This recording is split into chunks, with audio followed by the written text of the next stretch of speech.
அலை இல்லாத கடல் உண்டு என்றால் நிச்சயமாக நம்புவோம்.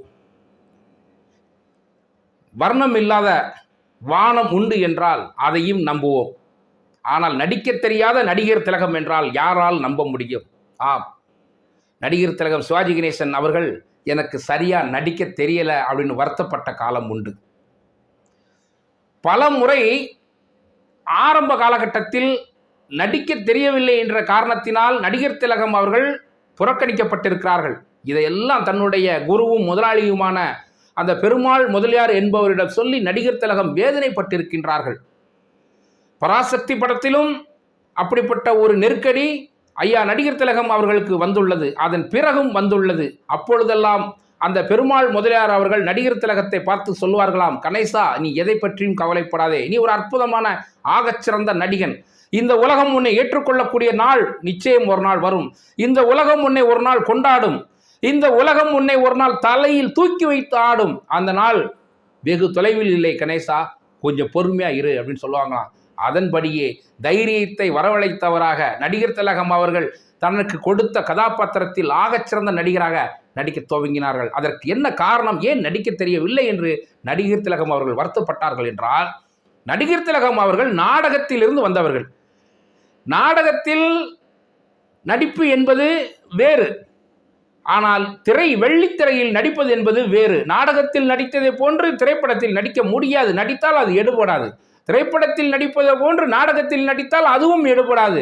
இந்த ஆரம்ப காலம் இருக்கு இல்லையா, நடிகர் திலகத்தினுடைய ஆரம்ப காலம் நாடகத்திலிருந்து திரைத்துறைக்கு வந்ததுனால ஒரு தடுமாற்றம் இருந்தது. இப்போ உதாரணத்துக்கு நாடகத்தில் நடிக்கும் போது மைக் இருக்கும், சில நேரங்களில் மைக்கு கூட இருக்காது. அப்போ கடைசியில் இருக்கிறவங்களுக்கு கூட நாம் பேசக்கூடியது கேட்கணும் அப்படிங்கிறதுல சத்தமாக பேசுவாங்களாம். அதாவது ஒரு மெதுவாக சொல்லக்கூடிய ஒரு வசனத்தை கூட சத்தமாக பேசுவார்கள். ஆனால் திரைப்படத்தில் எப்படி யதார்த்தமாக நாம் பேசுகின்றோமோ அப்படித்தானே பேசுகிறோம். காரணம் என்ன, மைக் இருக்குது, திரையுலகத்தில் ரெக்கார்ட் பண்ணுறாங்க, வாய்ஸ் ரெக்கார்ட் பண்ணுறாங்க, டப்பிங் பண்ணுறாங்க இல்லையா. இந்த சங்கடங்கள் நடிகர் திலகத்திற்கு ஆரம்பத்தில் வந்திருக்கின்றன.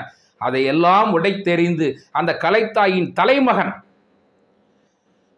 தமிழ் திரையுலகுக்கு கிடைத்த ஒரு மாபெரும் பொக்கிஷம் நடிகர் திலகம் ஐயா சிவாஜி கணேசன் அவர்கள் எந்த கதாபாத்திரத்தை கொடுத்தாலும் அந்த கதாபாத்திரமாகவே மாறக்கூடிய ஆற்றலை கொண்டு வந்தார்கள்.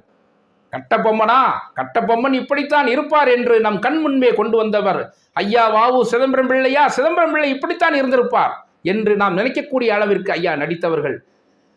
சுப்பிரமணிய பாரதியார் இப்படித்தான் தமிழ் நிச்சயமாக உச்சரித்திருப்பார், அவருடைய தமிழ் இப்படித்தான் இருந்திருக்கும் என்று நாம் நினைக்கக்கூடிய அளவிற்கு அவருடைய தமிழ் உச்சரிப்பு, எந்த கதாபாத்திரங்கள் கொடுத்தாலும் அந்த கதாபாத்திரங்களாகவே மாறி நம் கண் முன்பாக அந்த காட்சியினை கொண்டு வந்து நிறுத்திய ஒரு அற்புதமான கலை மேதை ஐயா நடிகர் திலகம் சிவாஜி கணேசன் அவர்கள். இது ஏன் சொல்கின்றேன் என்றால், நம்மால் முடியாது, நம்மால் நடக்காது, நமக்கு தெரியாது என்று யாரும் எடுத்துக்கொள்ள வேண்டாம். அப்படிப்பட்ட மேதைக்கு அந்த ஒரு எண்ணம் இருந்து அதன் பிறகு அந்த எண்ணம் உடை தெரியப்பட்டது.